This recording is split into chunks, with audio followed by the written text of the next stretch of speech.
यहाँ पर सभी बैठे हैं, उनको मेरा जय जिनेंद्र।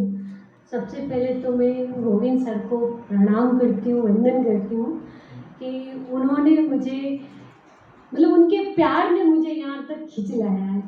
हम लोग कई सालों से व्हाट्सएप ग्रुप पे जुड़े हुए हैं और पिछले 3-4 सालों से वो मुझे अपनी संगोष्ठी में बुलाना चाहते हैं, लेकिन मेरी अनुकूलता हो ही नहीं रही है। घर परिवार छूट ही नहीं रहा था मेरे से।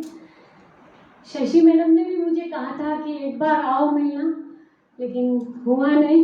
मैं उनको बहुत याद करती हूँ, वो भी मेरे बहुत दिल के करीब है और सर तो बहुत दिल के करीब, क्या दिल में ही रहते हैं।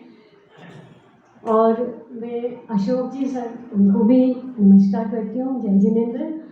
उन्होंने संगोष्ठी का सर ने और उन्होंने आयोजन किया है और मुझे, मेरा सौभाग्य है कि मुझे बुलाया है और मैं इस लायक हूँ।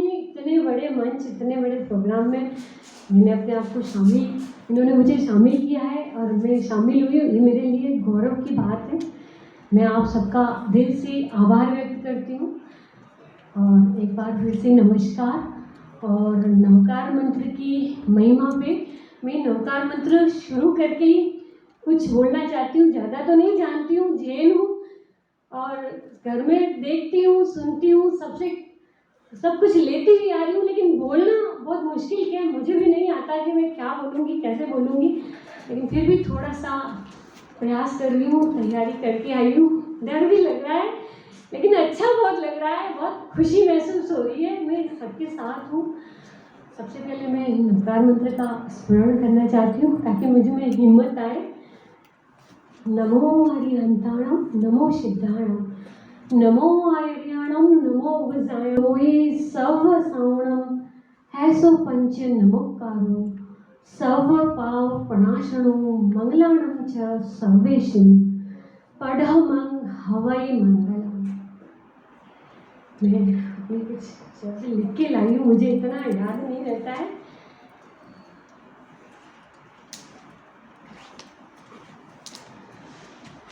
नवकार मंत्र की महिमा, इतनी महिमा है, महामंत्र है कि इसको क्या कहें, कैसे शुरू करें। सबने इतना सुंदर बताया है, सबने जो मेरे मन की बातें थी वो तो सबने कह दी, लेकिन अब मेरे पास तो कुछ बचा ही नहीं है, लेकिन है बहुत।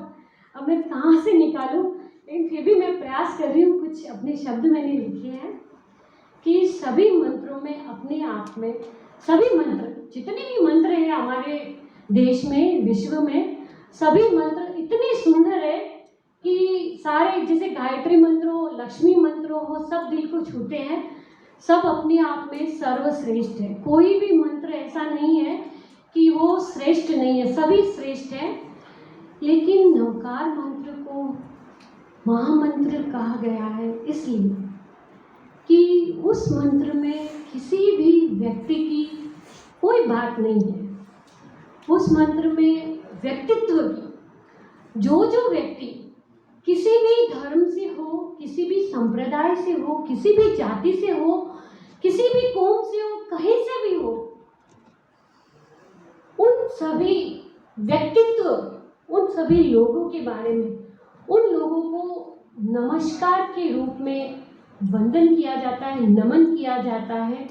नवकार मंत्र उनके बारे में है कि जो भी आदरणीय हो, वंदनीय हो, उनको नमस्कार किया जाना चाहिए, उनको वंदन किया जाना चाहिए, कृतज्ञता से झुकना चाहिए, सरल एकदम विनम्र भाव से।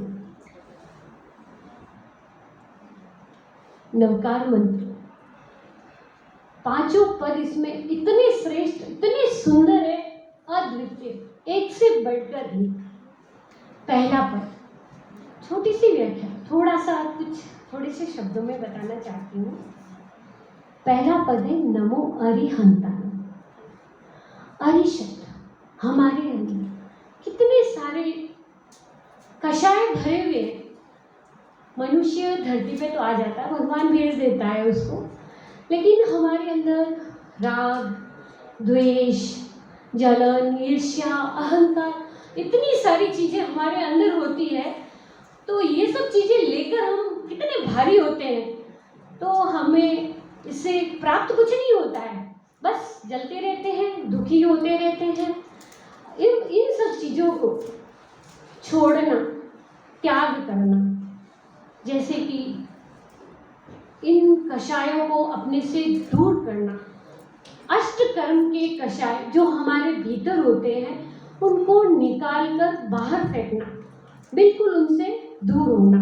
और जैसे ही हम इन चीज़ों से दूर हो जाते हैं तो अरिहंत पद की प्राप्ति होती है।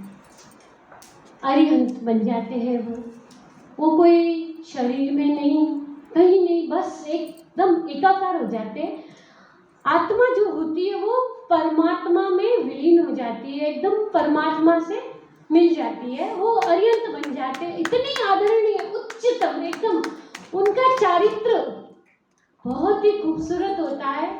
नमन वंदन, बार बार उनको याद करना, उनको वंदन करना, उनके प्रति झुक जाना और आनंद आता है। बस वो परमात्मा प्रभु के अंदर रम जाना, जैसे कि बस वो है तो सब कुछ है और मैं उनका ही एक अंश हूँ।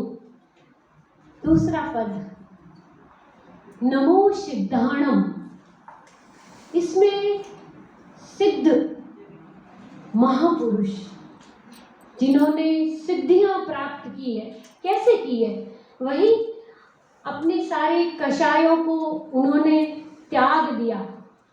सब कुछ जो उनके अंदर अहंकार से लेके कितनी भी विकृतियां भरी हुई थी सबको त्याग दिया और सिद्धत्व प्राप्त कर दिया उन्होंने। सिद्ध भगवान, सिद्ध भगवंत, मतलब सिद्धाणम, इनको अरिहंत भगवान भी नमस्कार करते हैं।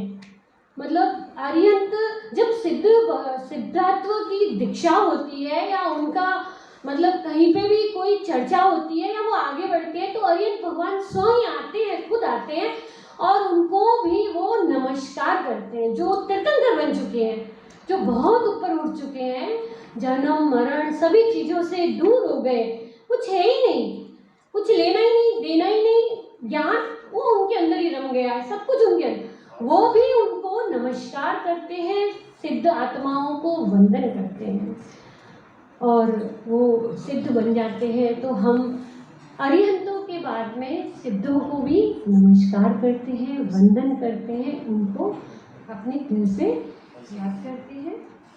और तीसरा है नमो आर्याणम, जो आचार्य भगवंतों के बारे में बताया गया है, क्योंकि अरिहंताणम और सिद्धाणम तो बहुत ऊपर उठ चुके होते हैं, जो एकदम से ये जो पृथ्वी की काया से भी, पृथ्वी से भी बहुत ऊपर के लोक में, जहाँ पहुँचने के लिए हमें एक मार्ग चाहिए, हमें कोई ले जाने वाला चाहिए, एक अंगुली चाहिए, कोई हमें पकड़े और हमें वहाँ तक ले जाए, तो वो है आचार्य, जो उनके बातों को, उनके ज्ञान को अपने अंदर उतारते हैं और वो उनको हम तक पहुंचाते हैं, प्रत्येक प्राणी तक, प्रत्येक इंसान तक पहुंचाते आचार्य भगवान। हम उन समस्त आचार्यों को, जो आगम इतने सारे ज्ञान के स्रोत होते हैं उनके पास, वो उनको पढ़ते हैं और अपने जीवन में उतारते हैं और वो आचार्य भगवान वो भी मोक्ष के लिए, अपने कषायों को काटने के लिए बहुत सारा ज्ञान अर्जन करते हैं और हमारा एक माध्यम है परमात्मा से हमको जोड़ने का। और नेक्स्ट है उपध्यायन, यानी उपाध्याय भगवंतों को नमन। आचार्य भगवंत, उनके पास बहुत विस्तृत ज्ञान होता है, जो भगवानों का, सारे ईश्वर का सारा ज्ञान उनके पास होता है। वो उन ज्ञान को लिपिबद्ध करना, लिखना और प्रचार करना, प्रसार करना, जन जन तक पहुँचाना, क्योंकि हम पहुँचाएंगे नहीं तो हमारे पास तो कुछ रहेगा ही नहीं। तो उपाध्याय भगवंत होते हैं, वो हमें वही चीज़ें देते हैं और हम उनको भी नमस्कार करते हैं, वंदन करते हैं। और सर्व साहुणम यानी कि सभी साधु भगवान जो आचार्य और उपाध्यायों की निश्रा में रहते हैं, उनके आदेश का पालन करते हैं, उनके दिए हुए ज्ञान धर्म उनकी चीज़ों को अपने दैनिक दिनचर्या में लाते हैं और हम भी उनसे सीखते हैं। तो उन साधु साध्वी भगवंतों को भी हम नमस्कार करते हैं। नमस्कार मंत्र में मैं एक चीज़ कहूँगी कि नमस्कार मंत्र किसी भी एक व्यक्ति का नहीं है, वो समस्त उच्च क्वालिटी की यानी मतलब उच्चतम चारित्र वाले जितने भी व्यक्ति है, सभी धर्म से हो, सभी कौम से हो, कहीं से भी हो, उन सभी साधु साध्वी भगवंतों को सबको नमस्कार करते हैं। और ये इस मंत्र में 8 प्रकार के कर्मों का क्षय होता है। आम आदमी भी इसको नवकार मंत्र का जाप कर सकता है। जैसे कि सबने बता दिया, मैं वही चीज़ रिपीट नहीं करूँगी, लेकिन फिर भी आपको थोड़ा सा बताऊँगी कि हम नवकार मंत्र कभी भी कहीं भी कर सकते हैं। उठते बैठते चलते फिरते सोते जागते, अगर नींद नहीं आ रही है तो हम उसका जाप कर लेते हैं। सोते हुए कर लिया, उठते हुए कर लिया, परमात्मा को कभी भी याद कर लो, कोई उनके लिए कोई टाइम नहीं होता है। और परमात्मा ने एक और चीज़ कही है, क्योंकि हम जब नमस्कार करते हैं तो अपने हाथ को जोड़ते हैं, तो हमारे हाथों में ये जो डॉट्स बने हुए होते हैं, दोनों हाथों के मिला देते हैं तो ये 24 डॉट मिल जाते हैं। यानी 24 तीर्थंकरों को हम नमस्कार करते हैं, वंदन करते हैं और उनके प्रति कृतज्ञ हो जाते हैं। और इसी तरह नवकार मंत्र में सभी साधु साध्वी भगवंतों को नमस्कार किया जाता है, महापुरुषों को नमस्कार किया जाता है। एक चीज और मैं बताऊंगी कि जो वीर होते हैं वो देश की सुरक्षा करते हैं, रक्षा करते हैं और उनको वो शस्त्रों से रक्षा करते हैं। शस्त्र बिना तो अपना बचाव कोई नहीं कर सकता है, तो वो शस्त्रों से रक्षा करते हैं, तो उनको वीर कहा जाता है।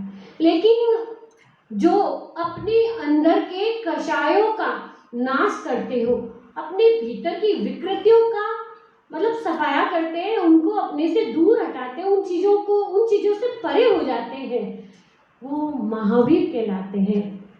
और इसी तरह नवकार मंत्र में हम उन वीर महावीरों को नमन करते हैं, वंदन करते हैं। और बस मैं इतना ही कहना चाहूँगी।